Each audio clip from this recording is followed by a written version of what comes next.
Senate will come back to order. The Senate will come back to order.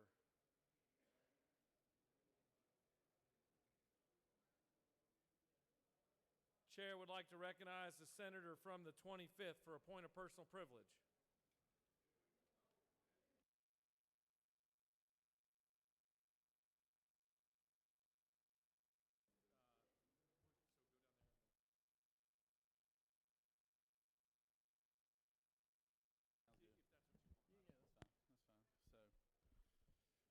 Thank you, Mr. President. I rise today as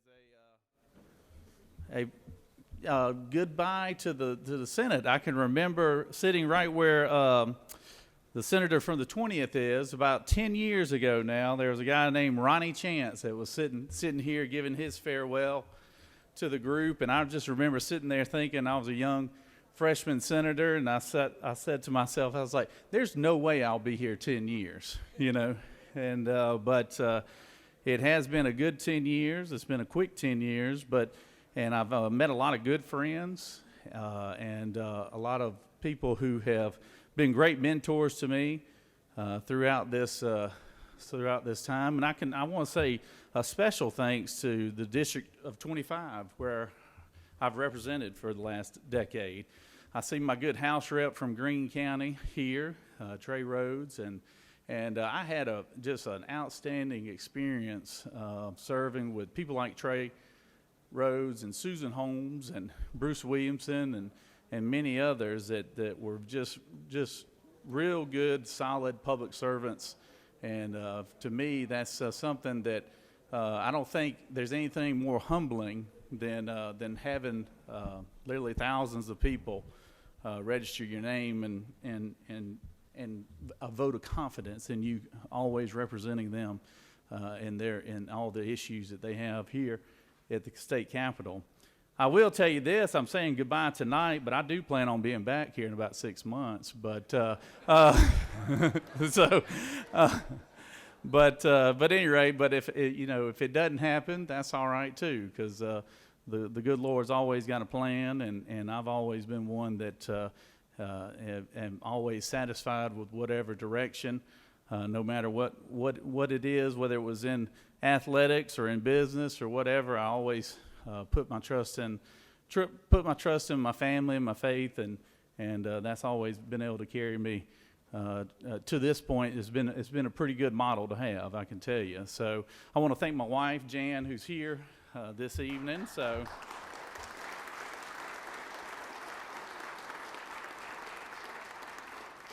I can remember our second born, Banks. He was born on the campaign trail the first time around. So he's 9 years old and will be 10 here in a few months. But I can tell you that this has been a very, very humbling experience, and I'm so proud to be able to serve in this body and with so many good people from all around the state.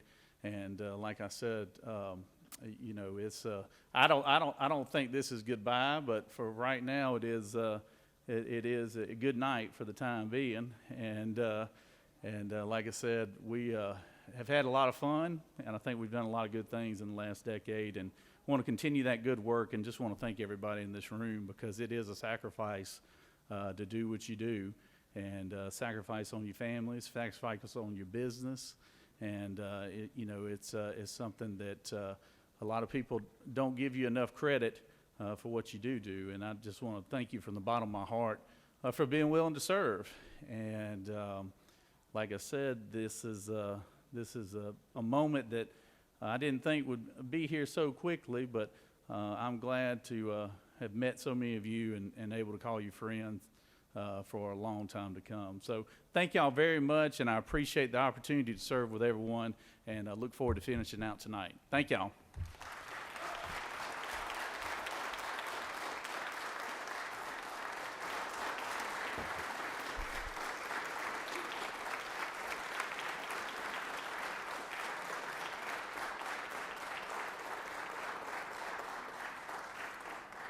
The chair recognizes the good senator from the 7th for a point of personal privilege.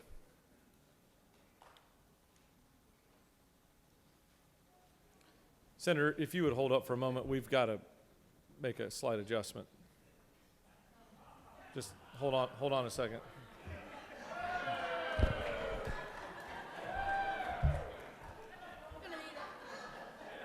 Go ahead and proceed.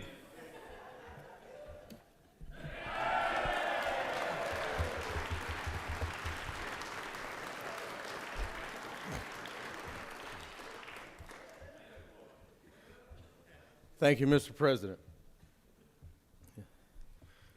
The first time I stood in this well, I stood on this stool.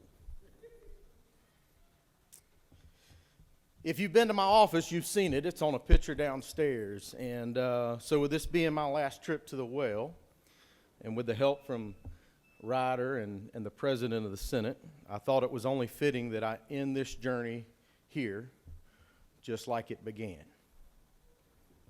But as the former senator from the 19th said, Tommy Williams, whenever I was up here for my first bill, he reminded me then, as an individual who had the same restriction I have as myself,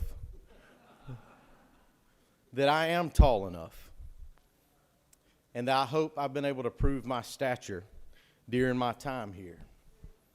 This memory only reminds me of the numerous other memories that I have in this chamber with many of you and with many that come before you. So because I am tall enough, I'm going to finish this speech without the stool.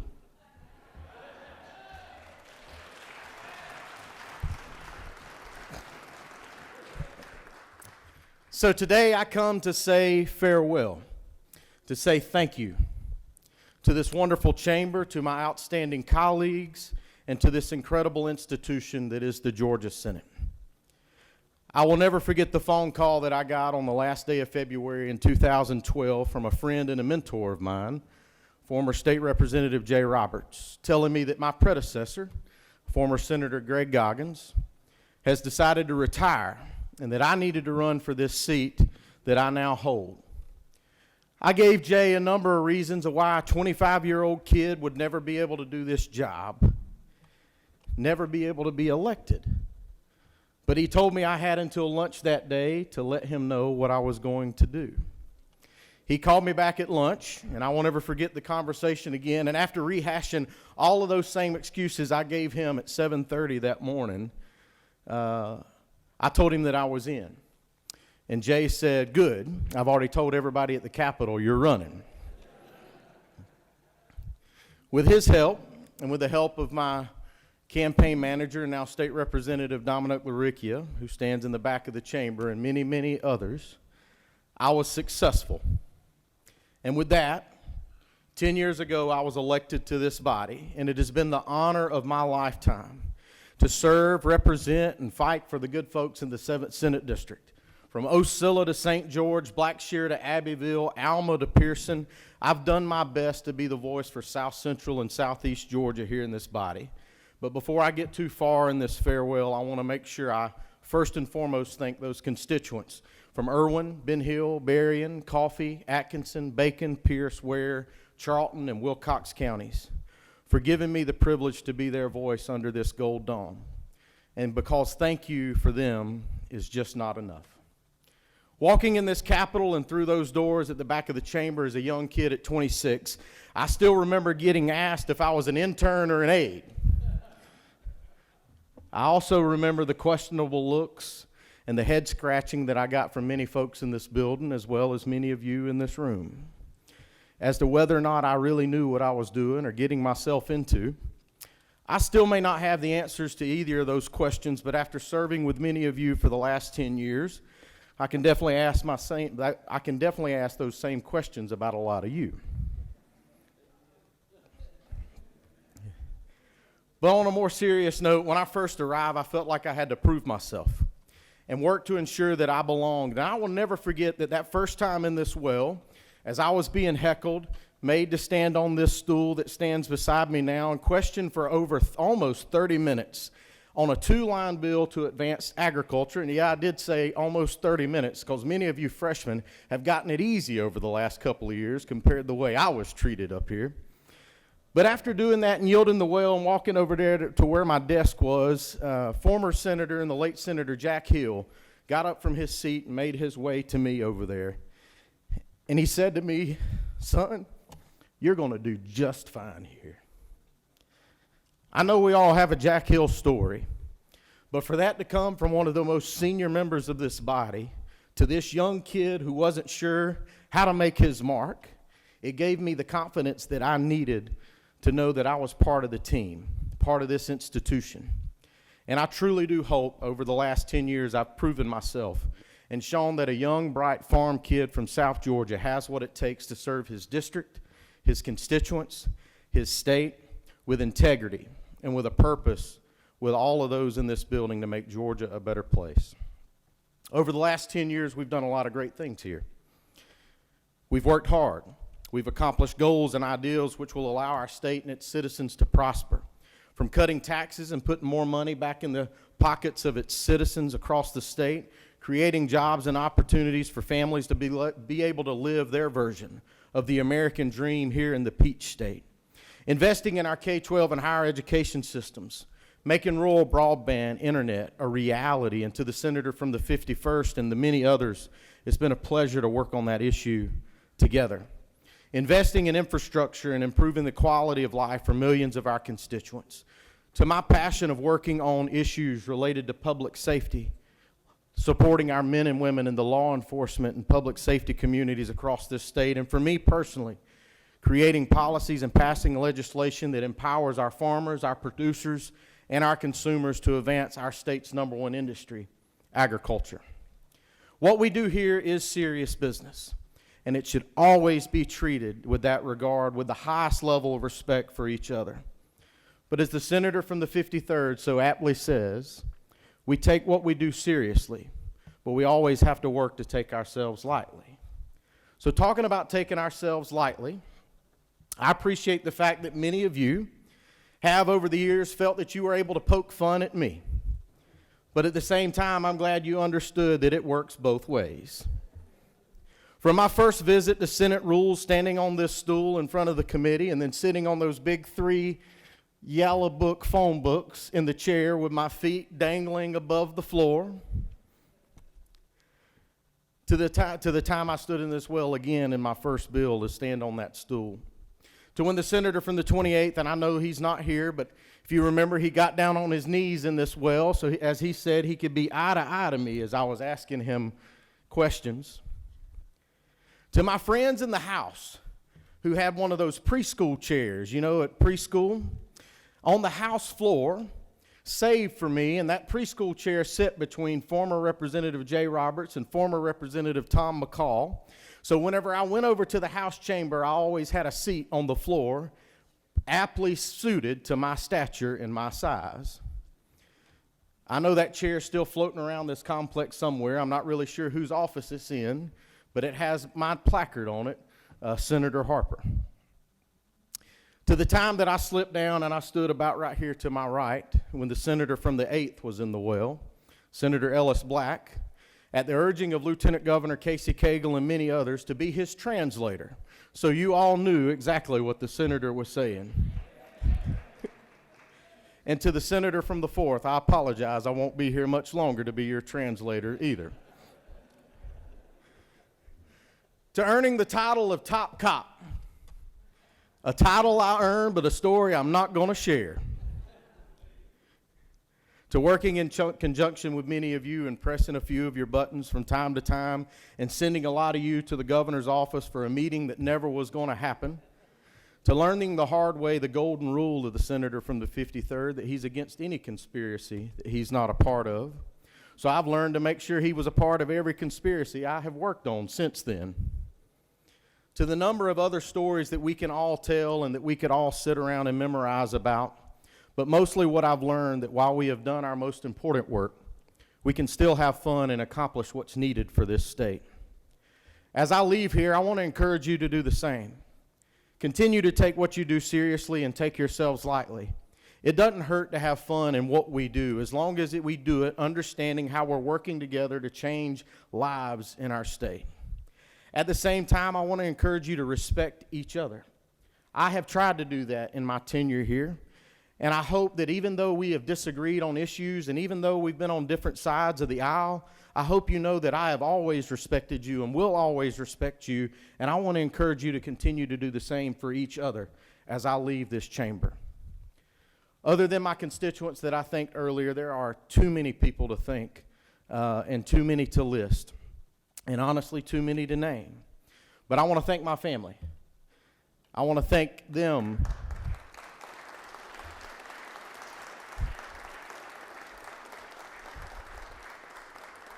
I want to thank them for molding me into who I am and ensuring that I was able to serve my district to the best of my ability. To my former administrative assistants, Diana Hauser and Evelyn Thomas, to my current admin, Emily Doppel, thank you. I could not have served and been successful without you or any of you. You helped make me look good, and I know that is very difficult to do. And to the number of aides and interns who've worked in my office, I appreciate your help in getting us through the session every year. To Senate Press, Senate Budget, Senate Research, Legislative Council, thank you for helping me accomplish the goals I've had every session. To the Secretary of Senate, David Cook, thank you for your wisdom and your friendship, as well as your willingness to turn your head from time to time. We may have been up to things a little questionable. But also to the members of your office who always work to keep us in line and on time. To former Lieutenant Governor Casey Cagle, Lieutenant Governor Duncan, Governor Nathan Deal, and Governors Brian Kemp, it has been an honor to serve together and work for our state together. To the folks in the hall, I hope you always found me to be honest, but I hope the friendships we have built will continue to last. And lastly, to all of those that I have served with in this room, across the hall in the house, many of you who are in the chamber, as well as those who come before you and who are colleagues of mine, thank you. For this bright-eyed, bushy-tailed little kid who entered this doors not really knowing what I was getting myself into, but who had a passion to serve, I know I can leave this body with far more knowledge, understanding, and appreciation than I could ever had imagined. I know when I leave this chamber tonight on my last sine die as a member of this body, I can proudly say I've been part of leaving this state a better place it was than I first walked in this building 10 years ago. From our efforts on public safety and natural resources to supporting the industry that's allowed me to be where I am today and knowing how important agriculture is to this state, the bills we have drafted, the legislation we have passed has allowed us to leave a lasting impact. And as I get ready to walk out those doors later tonight, I'm hopeful that other doors might soon be open, maybe right across the street. But the memories, the work, and the good times, and the time spent here, I will never forget. None of you I will ever forget. So to every one of you, thank you. Thank you for the lasting impact you've made on me. Thank you for your leadership to our state, your mentorship, and most importantly, your friendship. It has been the highest honor and privilege to serve our state with each of you. And no matter what door I'm lucky enough to walk through next, just know that it will always, always be open to all of you. God bless you all. God bless this great state. And for the last time, Mr. President, I yield the well.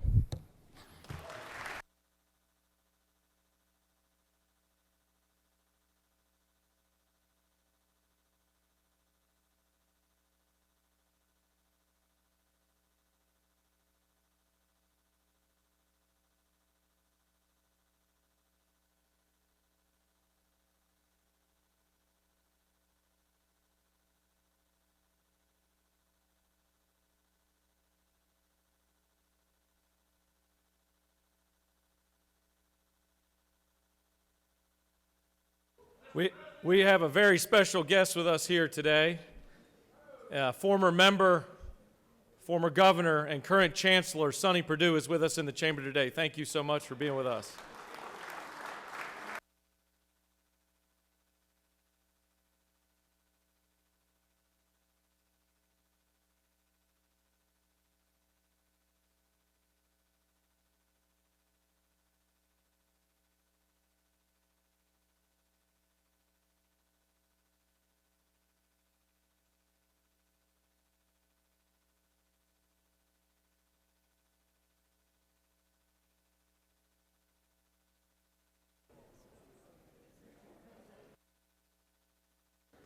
Chair would like to recognize the distinguished senator from the 53rd for a point of personal privilege.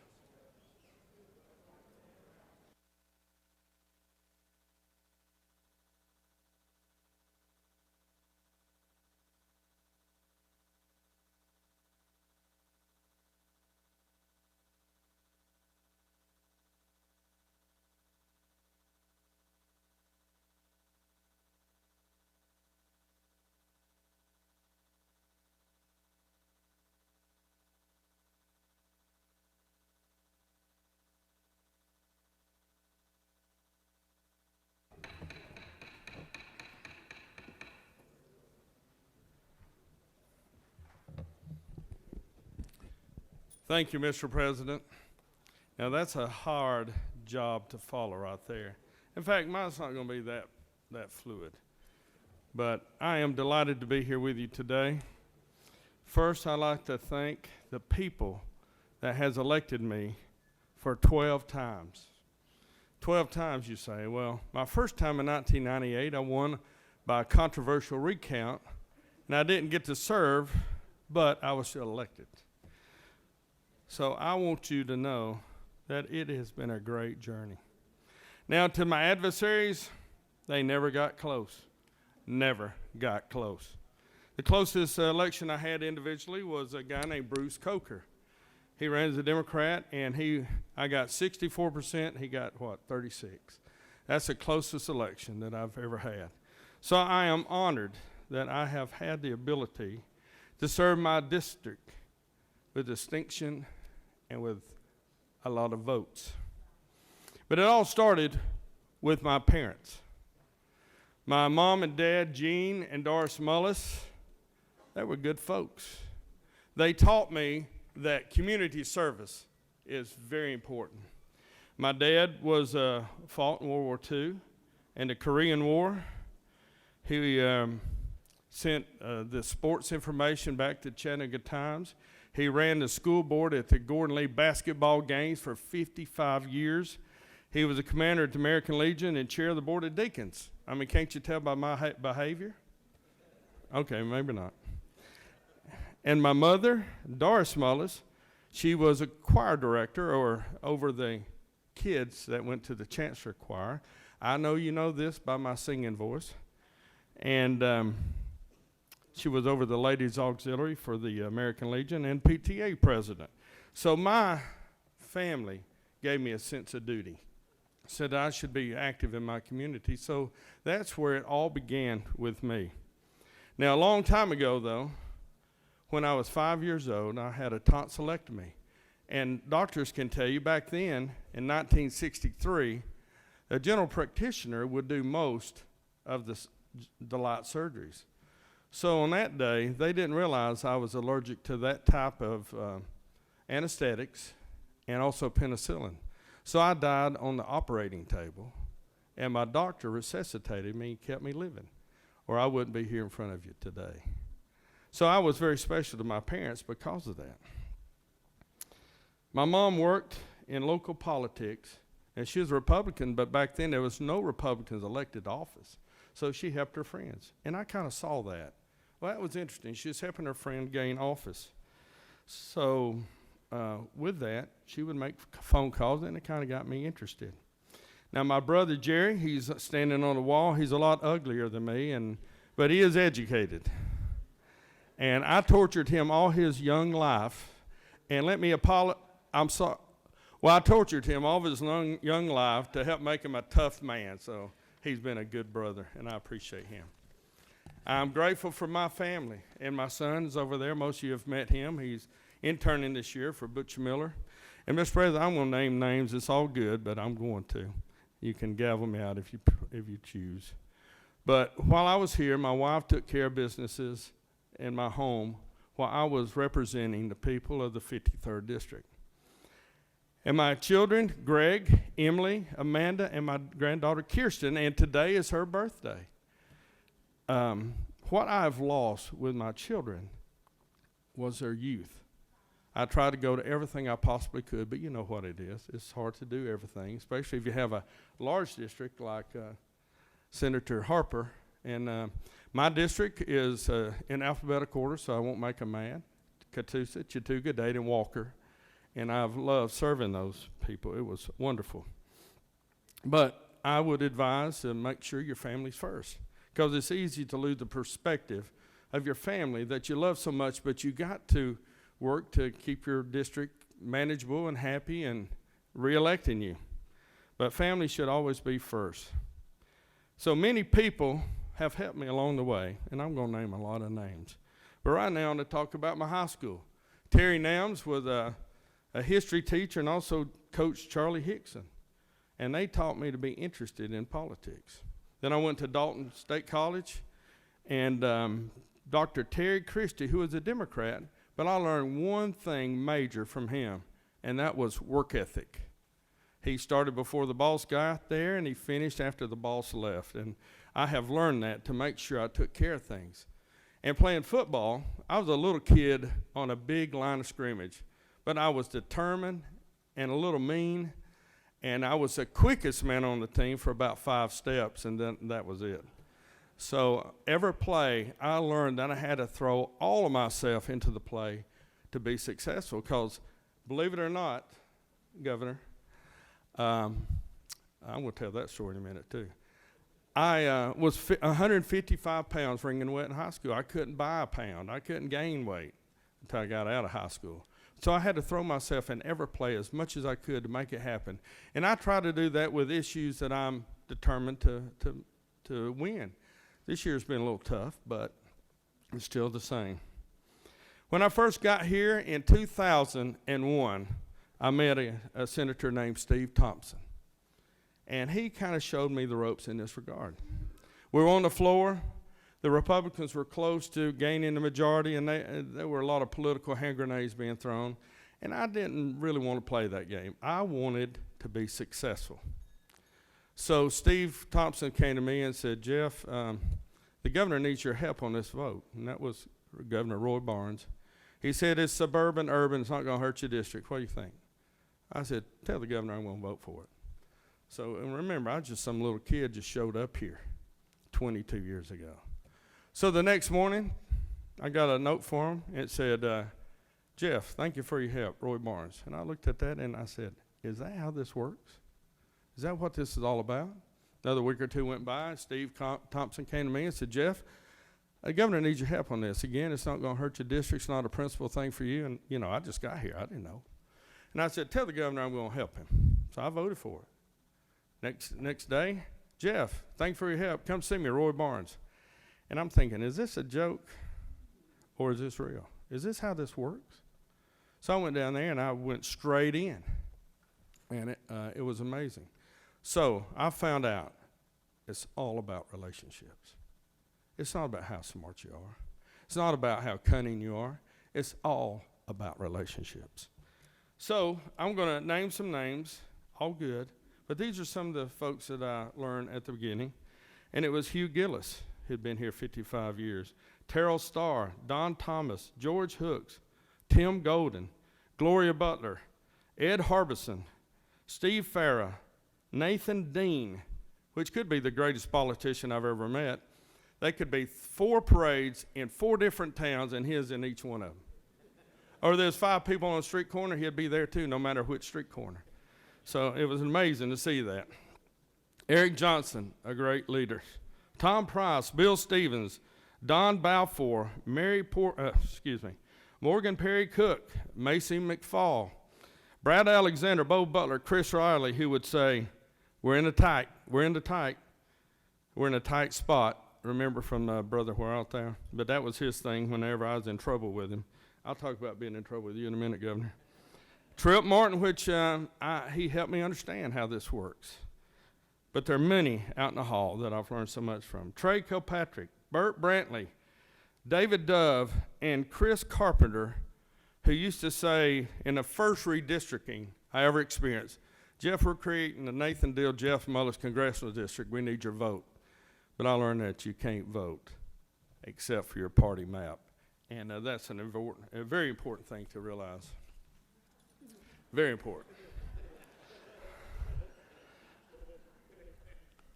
Again, this is all done by relationships. nothing cynical or nothing exciting or nothing amazing. It's just simply relationships. So my mama say, treat people like you'd want to be treated. And I try to do that, and I try to be straight up with them. May not like it, but I try to tell you exactly what I know. And Lieutenant Governor Mark Taylor, he actually liked me, but he didn't like a lot of Republicans. But I got along with him. I think we both like Little Debbie's or something that made us, or was it, I don't know the other thing, but Twinkies, yeah. He loved Twinkies. Can you tell I do? All right, Casey Cagle. And let me tell you, my first story was I wanted to, there's a law officer that got killed in line of duty, and I was going to dedicate a road after him, and I wanted to do a great job, get a video of it and give it to the family. So when I got through, I said, wow, that did good. And I go back to my seat. Then Senator Casey Cagle said, what happened, Mullis? Did he get killed by a sewing machine? I said, a sewing machine? Yeah, you said he got killed in alteration, not altercation. I go, damn. So, of course, you can tell I've really improved my vocabulary since I've been here. I never make that mistake. All right, maybe I do. And then, of course, Jeff Duncan. He's trusted me just like Casey Cagle did, and I think that's important. The rules chair's got to have the trust of the lieutenant governor and the loyalty, and I'm that kind of a person. I was trained that way. I was built that way. However, occasionally, Jeff Duncan will look at me, and I'm thinking, golly, he's really mad at me. And then I'll say, well, I don't care. And then I'll say, well, I never cared. But I do love him. He's a good man, been good to me. And then the Goldilocks story of the Secretary of Senate that I've dealt with. First was Frank Eldridge. And Frank was very political, talked politics. I'd spend an hour or two in his office just finding out what was going on. Then you had Bob Ewing, who was just straight as an arrow. It was business. And then David Cook, which in the Three Bears story with Goldilocks is just right. He has a little bit of politics in him, and he also has a straight shooter when it comes to the law, and he's black and white. Jeff is gray. So we work together when he'll let me, but he's a good man. I enjoyed it. Now my governors. Roy Barnes, who I actually like, but I couldn't vote for him, but I like Roy Barnes. And the first time I was here again, I thought my job was to be against everything, just like a lot of the crazies out there, and I'm supposed to make sure I vote no on everything.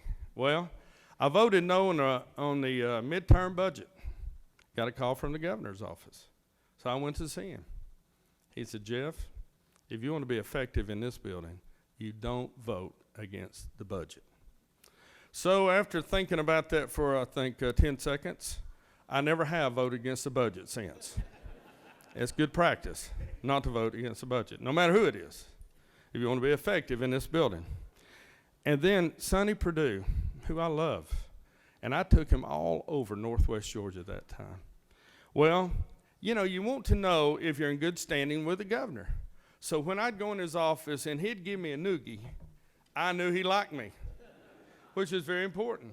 Or if he called me Jeffrey, I was good. But if he said Senator, I wasn't sure. But he taught me so much, and thank you, Governor, or Chancellor. I appreciate you, more than you know. And then Nathan Deal, which, you know, Nathan wasn't a very funny guy. But I went to his office once, and I was taking pictures, and Governor Perdue can tell you I was there a lot taking pictures because I thought it helped the governor. Me, actually. But it was all for the governor, whoever it was. And so I was there in line, and we're taking a picture, and Nathan said, Jeff, if Sandra was here, she'd ask me that you should button your jacket. I said, I can't, Governor. He goes, I knew that. So I figured I was in good standing with him. And then Brian Kemp, who was a classmate here with me. And I love Brian Kemp. He was a good man. Good, as my mom would say, he's a good boy. And one of my fondest memories is our mother had passed away in 2005. And Brian Kemp did a resolution talking about my mother. I cried like a baby right back there where Bo Hatchett's sitting, and I haven't gotten over that yet. That was awful kind of him. And my other memory of him was when he first got elected. We had a meeting at Little Oak Mogies. He pulled up in his pickup truck, opened the back end, opened the container that was in there, and there was some beverages for us to enjoy. And I appreciate that. I'm not going to say what kind. And then some of my roommates. And remember, I've been here 22 years, so I got a lot of roommates. First was actually Bob Snelling. I bet you there's nobody here that remembers him. Okay, I was wrong. Bob Snelling, who was a Delta pilot, and we didn't know each other, but we were looking for roommates when I first got here, and we hooked up. And, he's a nice guy. He just wasn't there much because he was somewhere flying away. And then Bill Hamrick, who was now Judge Hamrick. And I got so many stories about Bill Hamrick, you'll have to go to the pigeon dinner, and you can't, but you folks outside will, because I'm going to get him back. He was the last speaker at the pigeon dinner. But here's a good friend. We did a lot of things. We even stayed in our LOB office for 2 sessions. We had to get up every morning, walk to the Georgia State University and take a shower and work out, and of course we saw the governor playing racquetball. But he was pretty fierce, so I was never going to play that. I'd play Hamrick. He was no good. And then I had Jim Cole, Jim Butterworth, Mark Butler, Jay Neal, Ben Harbin, Matt Hatchett. And, Matt and I, we're pretty big boys, and a lot of people said, well, do y'all spoon? I said, of course not. We're too big. We have to ladle. So I don't care. In fact, I never did. And then I had John Wilkinson, known as Dirt Road, and that was mighty fitting, but he's a good boy. And now I have Bo Hatchett. Now, Bo Hatchett's a big fella. He's a star football player, real tall guy, wants to get pointers from me about how well I did as a athletic player. Yeah. Hey, I haven't called on you. I got the floor, okay? And but he's a rising star. He's going to do a great job, and I sure enjoy having our conversation together. Then memorable people. I mean, my goodness, I could just list all of y'all. So please forgive me for not getting everybody, but my memorable people is John Ellington, Judge Ellington, David Lucas. Wake up, David. Lee Anderson.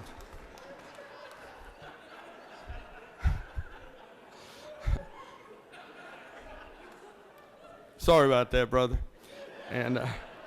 And I say, Lee Anderson. I mean, how can you not? Matt Brass, he's not here. Russ Goodman, my goodness, I got a lot to say about him. I won't. John Kennedy, Doc Rett, Sheila McNeil, Billy Hickman, Larry Walker, and then Tyler Harper. He and I were like 2 kids playing in the sandbox, always plotting. And I love him, and I'm going to miss him, and all of you, of course, but we had such a great time picking on y'all. You just don't know most of it. And there are just so many. Please excuse me. I'm going to miss some folks, but it don't mean I don't love you. Butch Miller, Colonel Dugan, Steve Gooch, Ronnie Chance, Chuck Clay, Rusty Paul, Ben Watson, Bill Cowsert. And I love Bill, but he's taken my legislative virginity several times here. And I won't go any further because you don't know what I'm talking about. Blake Tillery, he's been so good to me, and I'll bring you that, what I owe you for all the kindness you've given me. You're good boy, as my mama say. And the late Jack Hill, he was such a good friend and so good to me. He tolerated me, even though I just worried the P. Rooney out of him, and I can't help it. And I'd do it again, bless his heart. I miss him. Yeah, and the kids coming up, not mentioning Bo Hatch, but Randy Robertson and Clint Dixon and all the others I mentioned. Several of my admins, Deborah Charnow, who is with me the longest, and then Madeline Laura, who does an outstanding job. In fact, a great team. Thank you, Madeline. Yeah, the other day she started saying good things about me. I just fell apart and started crying like a little baby. And then Carolyn Coe and Ryan Comfort, they're just part of the team, has done a great job. And so many out in the hall has worked with me as interns or committee aides, and I've just seen them grow to greatness. And I'm so proud and humble, just like a daddy. So thank you, and good luck to everybody out there. A couple of things I'd like to say. Let me hold it. Let me see where I am here. That, you know, you're dealing with a lot of crazy people out there. Oops. Be yourself. Just take care of business. And I always try to do the same. Even though I like having fun, as you've noticed, I do. It's kind of like my mom was kind of witty and my dad was fun. And again, it's just, the apple didn't fall far from the tree. Your local parties, I'm going to say this because you won't, they've all gone crazy. They have. On the right and on the left. So be yourself. Take care of business. Take care of people. Because I assure you, the vast majority of the people you represent are normal. So I've learned that, and you can't govern from the crazy side. You can't be against everything. Vote no. You got to find solutions. So please work together to do that. Tyler Harper said it a while ago. Even though we're two parties, there's some middle ground that we can find on a lot of things. So please work to find that. Never quit doing that. Don't become Washington, where they've lost everything of that perspective. I'm going to tell you some statistics. It sounds like I'm kind of bragging, but I'm not. I just want to give you some facts. I've been here 22 years and a Republican. I have authored, co-authored, supported, and voted for more pro-life legislation than anybody else in this building. In fact, I created the Choose Life tag. If you see that tag going down the road, that's my bill. I have authored, co-authored, supported, and voted for more pro-Second Amendment bills than anybody in this building. I have authored, co-authored, supported, and voted for more pro-business, which is jobs, than anybody else in this building. Because I've been here in the majority longer than anybody else in the building. Currently, I am the longest-serving Republican in the Senate. Bill Cowser will be the next long-serving Republican when I leave in January officially. I'm the only Republican who has served in a minority that's still in this chamber. I am the longest-serving Republican who has served in a majority in Georgia history. The Democrats were in charge for 137 years, and I've been here since 2001. Now, next year, that'll be broken by somebody in the House because they become the majority a little later. But thank you for allowing me to be a part of your life. It has been an amazing journey. And all of you have inspired me or have taught me, because I'm a student of all this every day. And I appreciate all the kindness and generosity that you have given me. From you to my former colleagues along my way, I have learned so much. So, again, be sure to work together, both the Republican and Democrat. I'm not saying to forget your principle, but there's a lot of depth that we can accomplish. Let me find my place here. Oh, I got more. Okay.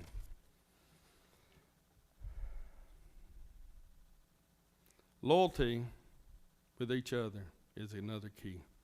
Keep people informed. The first thing I learned was this. One time, Nathan Dean, when I first got here, somebody asked him, would you help us support this bill? Will you vote for it? And he said, yeah. So he came in, and he voted the other way. So when he went out the door, he said, Senator, I thought you were going to vote with us. He said, I lied. So that's some way. You can't argue with that. But changing your mind is acceptable. But you need to tell everybody who you've told you're going to vote one way if you change your mind. Because it's your reputation that you're talking about. And voting here is what you do, and it is your life here. So if you change your mind, tell somebody that you've told differently if you can. Keep people informed. Communicate. That's a key. If I want to pass a bill, I don't only talk to the Republicans, I talk to the minority leader and see if I can address her caucus.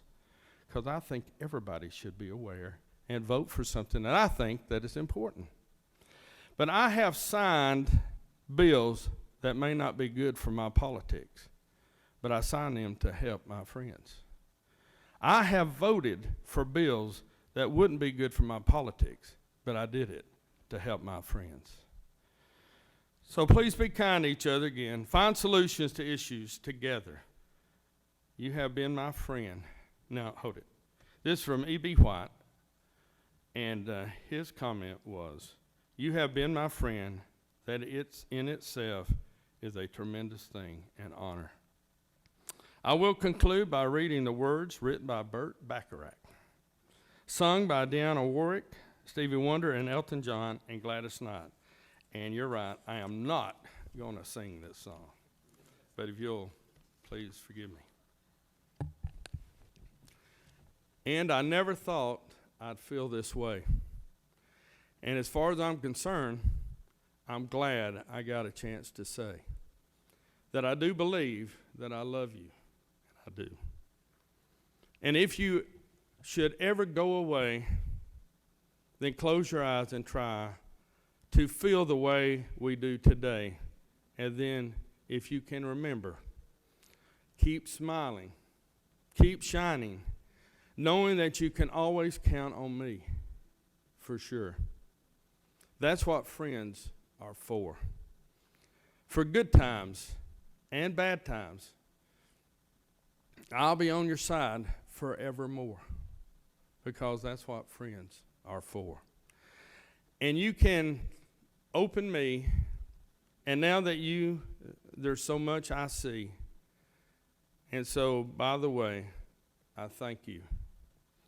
Oh, and then for the times we were apart, well, then close your eyes and know the words are coming from my heart. And then, if you can remember, keep smiling, keep shining, knowing that you can always count on me, for sure. For that's what friends are for. In good times and bad times, I'll be on your side forevermore, because that's what friends are for. So,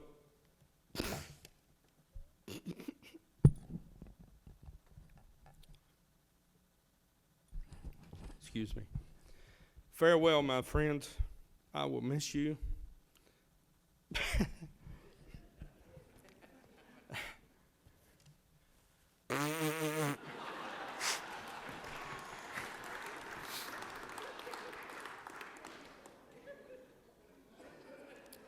Anyway, farewell, my friends. Mr. President, I yield the well. Thank you.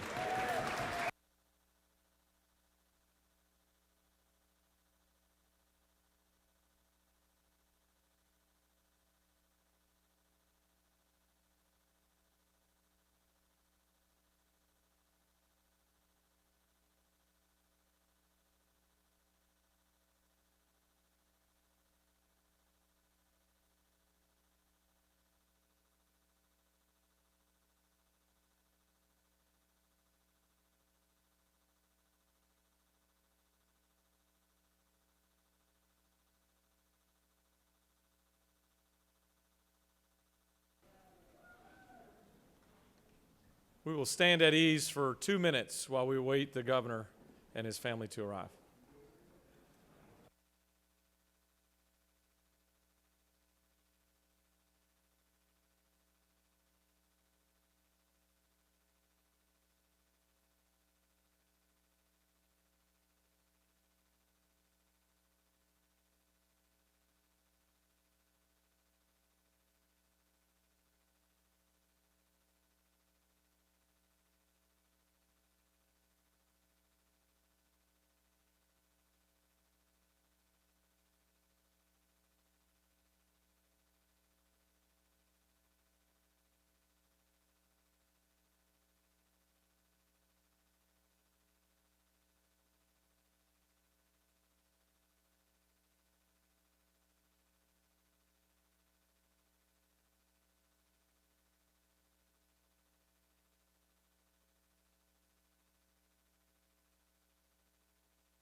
If all senators could enter the chamber and take your seats immediately.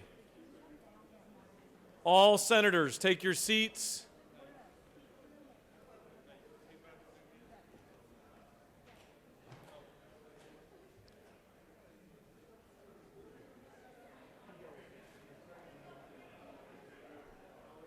All senators, take your seats.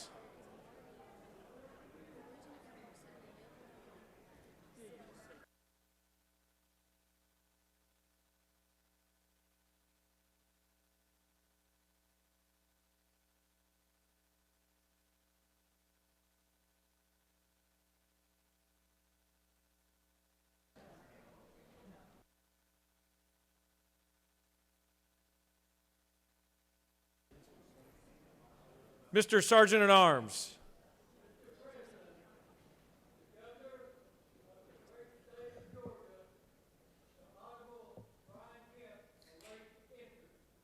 Please escort the governor and his family into the chamber.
Please take your seats.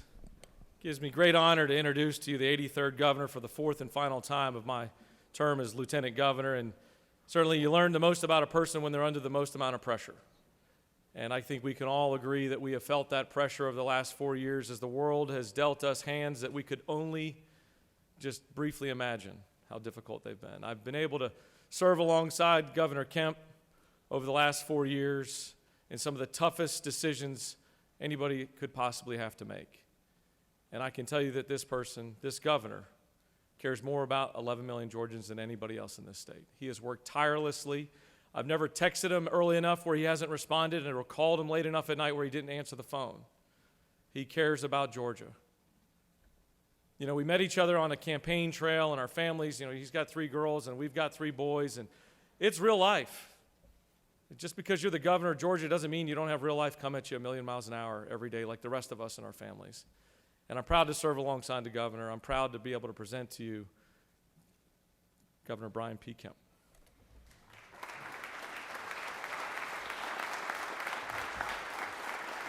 Thank you all very much. Thank you. Thank you very much, Lieutenant Governor Duncan. Thank you for your leadership. It is an honor for Marty and the girls and I to be back in the Senate. President Pro Tem Miller, members of this august body, ladies and gentlemen, I just want to thank you first of all for the opportunity to have Marty and the girls and I to join you at the start of what I'm sure will be a very quick rest of the evening. It's always a pleasure to return to this historic chamber where I got my start in public service. And I know that you have miles to go before final adjournment, so I'll try to be brief. But I will say this has been a historic legislative session. And it's not just because of Chairman Mullis's choice of walk-up songs in the Senate Rules Committee. In all sincerity, Chairman Mullis and I had the honor to serve together in this chamber, and I have valued your friendship, and I appreciate your kind words earlier, and we're going to miss you, my friend. Thank you for your service.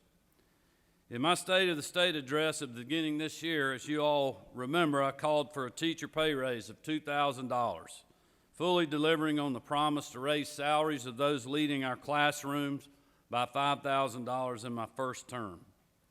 An additional $1.4 billion in direct funding for our K-12 schools, so that we invest the most per student ever.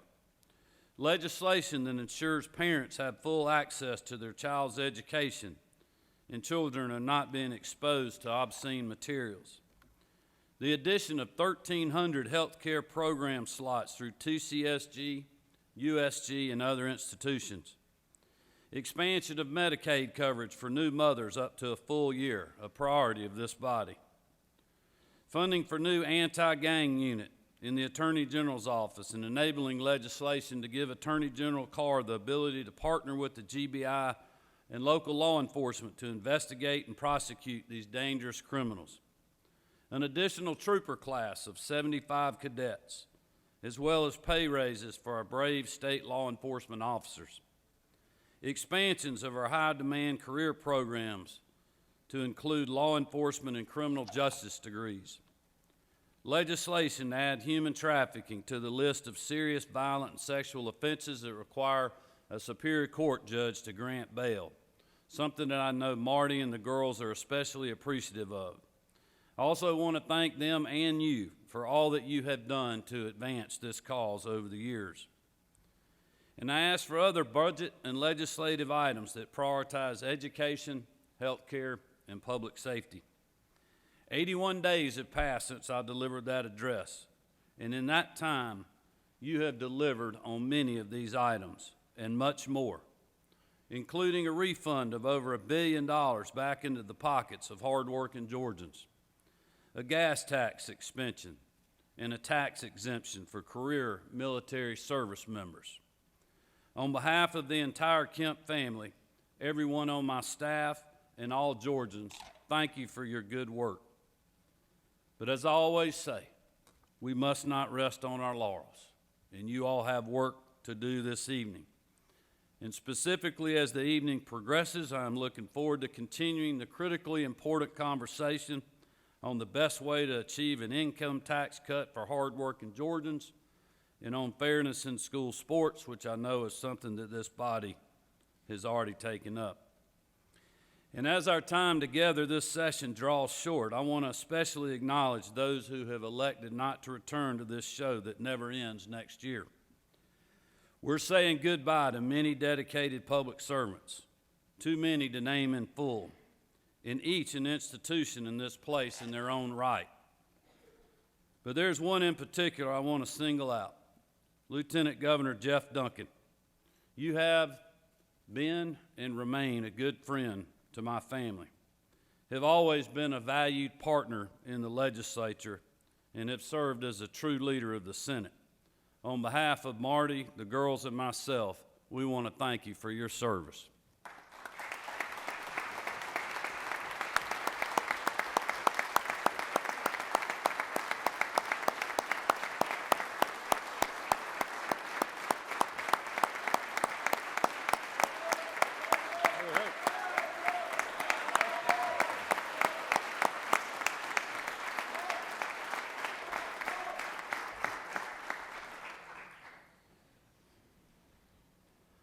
And I know that Brooke and the boys have been right there with you the whole time, Governor. Lastly, but certainly not least, I want to recognize a monumental achievement by this body and those across the hall in the passage of the Mental Health Parity Act.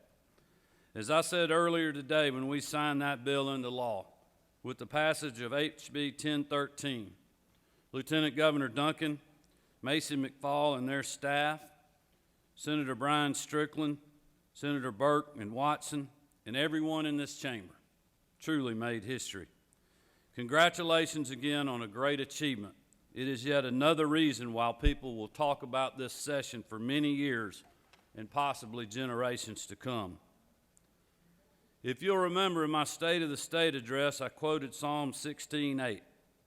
I have set the Lord always before me, because he is at my right hand, I shall not be shaken. As we head off into the rest of the year, I think these are good words of wisdom for all of us to remember. Good luck, keep chopping, God bless you, and thank you for your service.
We're going to go back to the bills that are on the table on list number 3, picking up where we left off. Chair recognizes the senator from the 1st. Mr. President, I'd like to raise House Bill 1355 from the table. Mr. Secretary, can you please read the caption?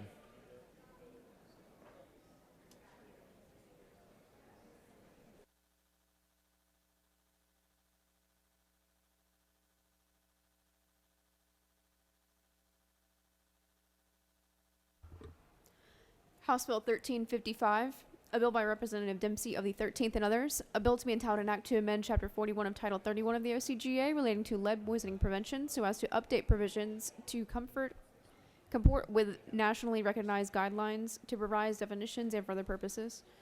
Mr. President, the Senate Committee on Health and Human Services recommends that this bill do pass by substitute. Respectfully submitted, Senator Watson of the 1st District, Chairman.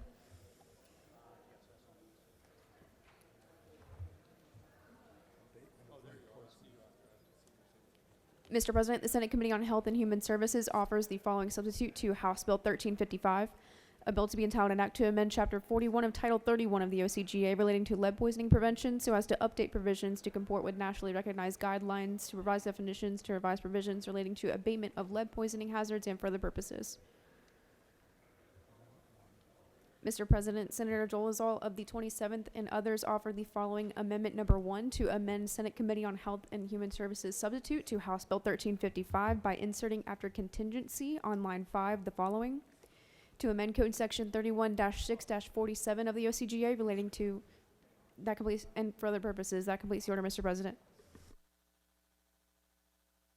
Senator from the 1st has asked that House Bill 1355 be raised from the table. Is there objection?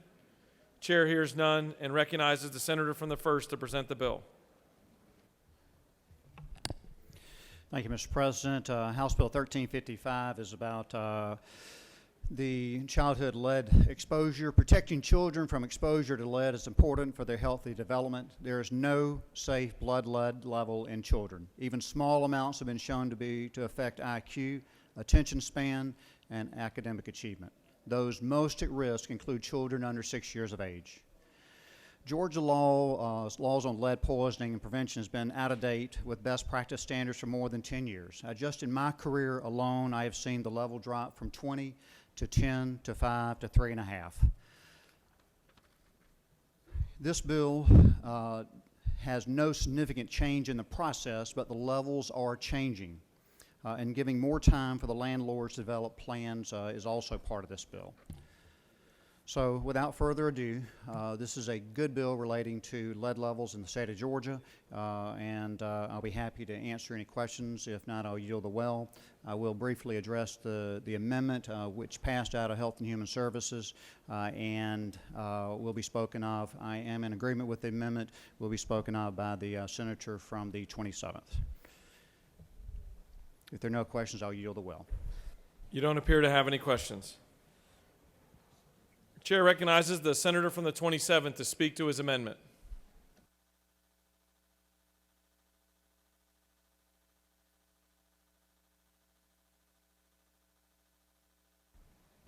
Thank you, Mr. President. Good evening, colleagues. As the bill sponsor mentioned, this amendment passed out of Health and Human Services.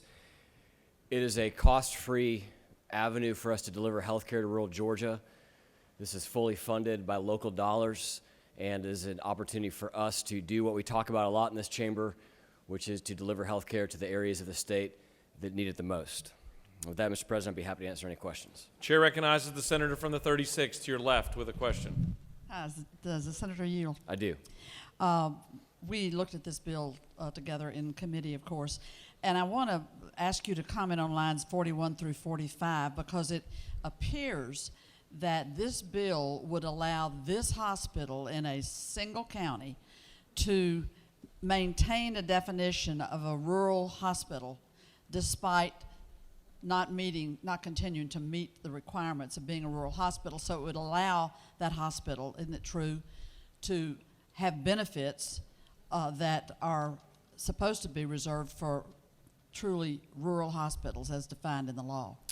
Senator, I approached the well before I received a copy of the amendment, and I gave my 2 copies to the secretary, but I believe that you are correct. I think those zooming out and looking at what we're trying to accomplish here, and I mentioned this in committee as well. Thank you, Senator. What this bill is looking to do is pretty simple. And I think you, Senator, like myself, are lucky enough to live in an area where we can drive to a hospital that we don't have to question the level of care that we're going to get. We don't have to question whether or not a bed is going to be available. We don't have to question what type of health care may or may not be available to our families on any given day. And what this bill will ultimately accomplish is replace a 60-year-old, 25-bed, aging hospital with a 125-bed new facility in rural Georgia at zero cost to Georgian taxpayers. And so what we attempted to do with this bill was to have as targeted language as we possibly could to allow this to happen.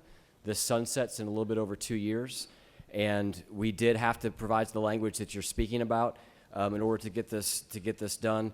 But we do think it's appropriate in allowing the hospital to serve the area of rural Georgia that we're seeking to serve.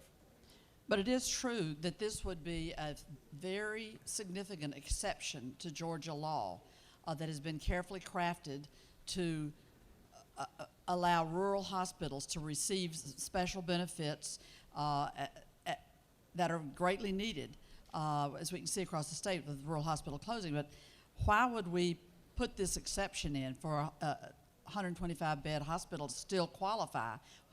If you want to do that, why shouldn't that be meeting the standards that are in law that everybody else has to follow? I don't know, this special exception, isn't it true, is hard to understand why we would do that. And that, in fact, isn't it true, did not get discussed and lifted up in committee at all.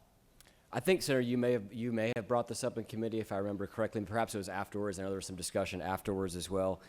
My understanding from the House sponsor who originally was part of this legislation, this is necessary to get this done, but that it is narrowly tailored enough that I don't think that they're going to see any abuse of the law that was, the underlying law that it is speaking to. Further question, if you'll Sure. yield. It's true that this bill was introduced in the House, this language that you've, that's become this amendment that you're speaking about. This was a bill in the House that could not get out of the committee, authored by the chair of the committee, and it did not receive a vote to pass out. In fact, it was, it failed to pass out of the committee. Isn't that true? I don't know what the votes were in the House, Senator. I do know, as you were there, this did pass out of our Health and Human Services Committee. And, you know, I spoke briefly on this, but I'll unpack. Actually, I'll let you answer any other ask any questions you have, and then I'll say what I was about to say. You're yielding for another question? Sure, if you had one. Well, yes, the point, I think, to understand is this was a late Hail Mary, was it not, that got over here, it was attached to another bill, couldn't pass out of the House.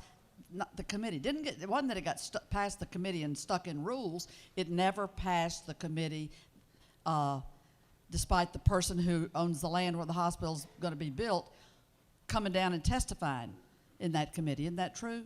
And the bill, there were not the votes in the House in a Republican-dominated committee to pass this language that you're asking us to vote for. Senator, tonight. I think that every year there's all sorts of good legislation that gets tied up in committee, but I think that we need to judge this by the merits of what it actually tries to accomplish as opposed to its fate in a House committee or politics that may have happened. I don't know all the inside baseball and all the inside politics that happens in the House. What I do know, though, Senator, is that in the 4 years that I've been here, the only thing I've probably heard talked about more than rural health care is rural broadband. And if I had a bill that would deliver rural broadband paid for by private funding and that we had to have some legislation to allow that to happen, I'd be standing before you delivering that, just as I'm standing before you delivering legislation to deliver health care to an area of rural Georgia that does not wake up every day like you and I do with the confidence and security of living in an area that has fantastic health care. So I know that we do a lot in this chamber to spend public funds on rural health care. This is the first time that I've ever seen a solution for rural health care that's solely dependent on private money, that has the support of the hospital authority of the area, that has the support of the local delegation of the area, that has the support of the county in the area. And I know for me, this is something I'm going to be enthusiastically pressing the green button on so that we can deliver much needed rural health care at zero cost to the taxpayers. And I would hope that that'd be something you could support as well, Senator.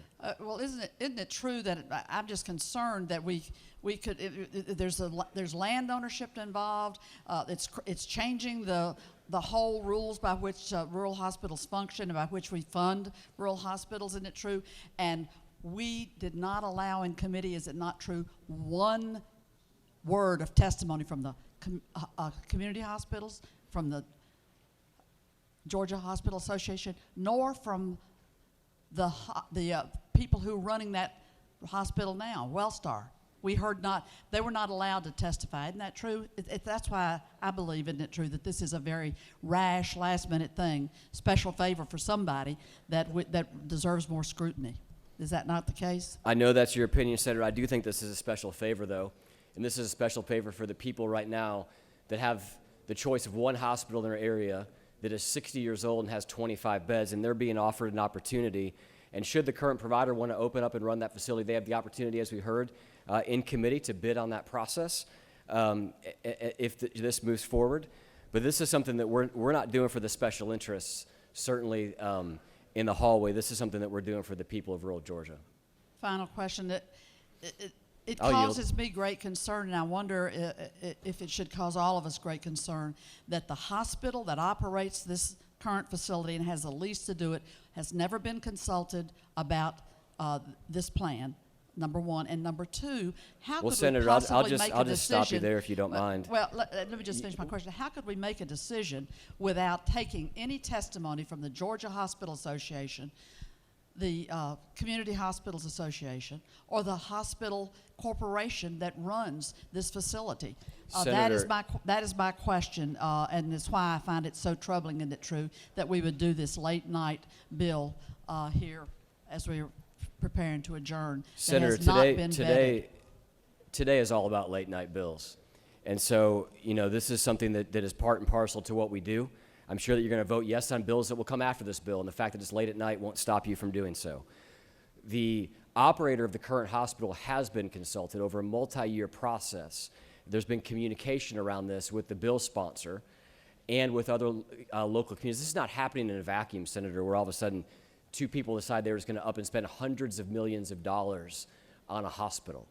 Again, I'm a little bit flummoxed and bewildered that we're going to have significant debate over privately funding a healthcare solution that goes, at least for this area, it's not a statewide solution, but this might be a model for what could happen statewide, to see private funding come in and build hospitals that are 5 times the current capacity of the existing hospitals and do it without asking for a dime from the taxpayers. Mr. President, I'll be happy to yield for questions from any other senator, and if not, I'll yield the well.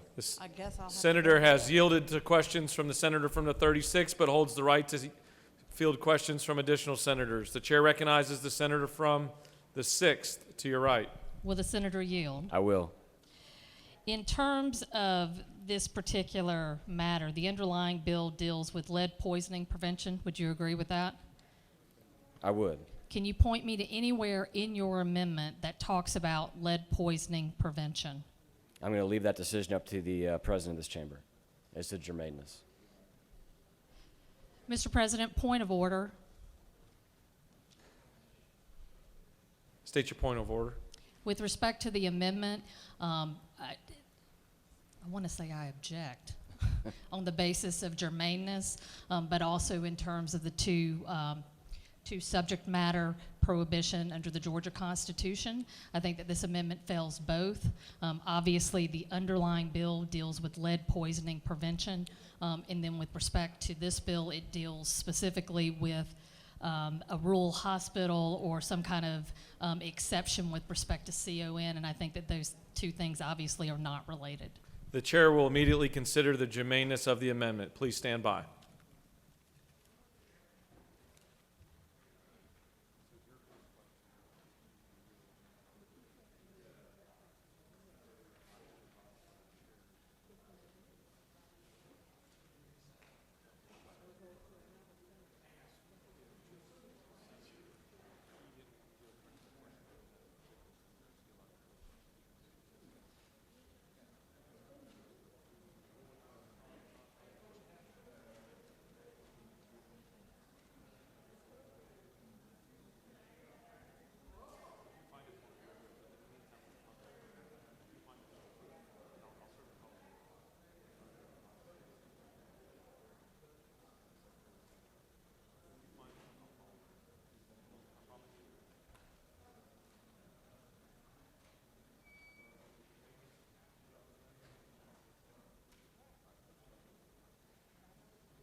All right, the Senate will come back to order.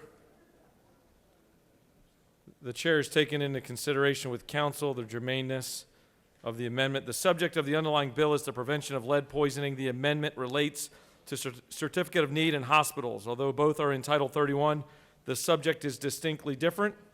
Therefore, the ruling of the chair is that it is not germane as an amendment.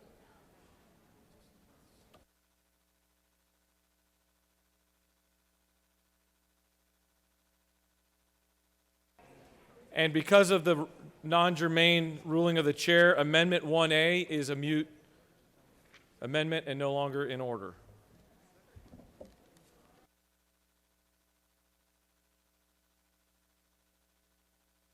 Does any other senator wish to speak for or against House Bill 1355?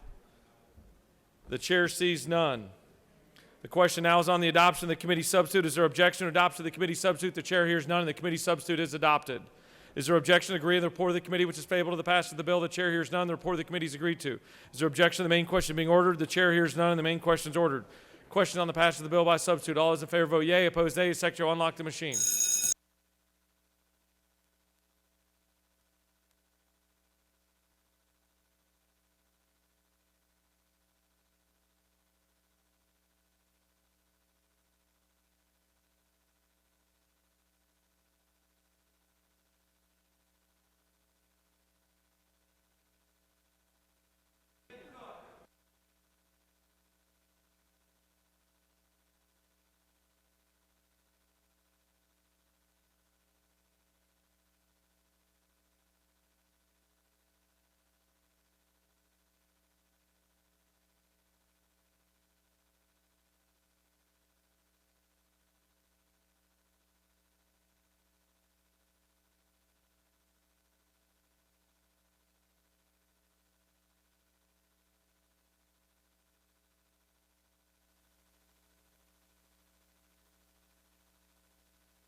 On the passage of the bill, the yeas are 52, the nays are 0. This bill, having received the requisite constitutional majority, is therefore passed by substitute.